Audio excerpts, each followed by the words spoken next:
एक बड़ा नुकसान क्षति हमारी चाहे वो सेब बागवान चाहे हिमाचल प्रदेश के है, चाहे जम्मू कश्मीर के है, चाहे उत्तराखंड के है, चाहे हमारे नॉर्थ ईस्टर्न स्टेट्स के है, उसका दुष्प्रभाव आपको देखने को मिलेगा। और अतीत में जहां किसी समय विशेषकर आपके पार्लियामेंट इलेक्शन के दौरान तो प्रमुखता से जो वादा किया गया था, जो कमिटमेंट की गई थी और वो हाईएस्ट लेवल पे कमिटमेंट हुई है, वो आपकी मैं समझता हूँ जो इम्पोर्ट ड्यूटी थी उसको 3 गुना करने की बात कही गई थी।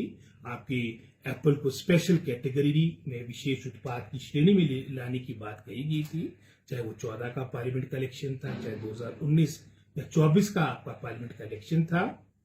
और ये सार्वजनिक मंचों से बात कही गई है, लेकिन आज जो कथनी और करनी आपकी केंद्र सरकार की आपने देखा होगा।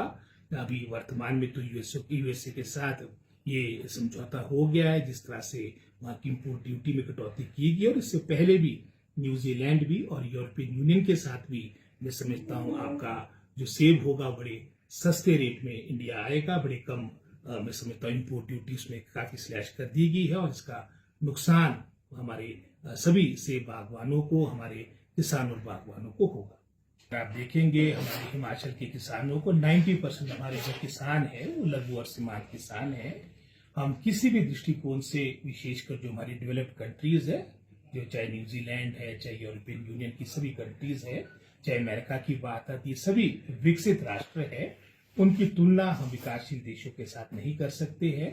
वहाँ किस तरह की सब्सिडीज डायरेक्टली और इनडायरेक्टली वहाँ की सरकारी फार्मर्स को देती है, वो मैं समझता हूँ कोई कंपैरिजन नहीं है। और जहाँ लैंड होल्डिंग की मैंने बात की है, उसमें रात दिन का आपको अंतर को देखने को मिलेगा। हमारे जैसे मैंने पहले कहा, हमारे 90% किसान वो है जिनके पास 5 बीघे या 10 बीघे से कम लैंड है, और बड़ी कठिन भौगोलिक परिस्थितियों में परिश्रम के माध्यम से, बड़े संघर्ष से वो अपना उत्पादन करते हैं। तो ये कोई भी लेवल प्लेइंग फील्ड नहीं है। तो ये जो फैसला केंद्र सरकार के द्वारा किया गया है, ये किसान बागवान विरोधी है।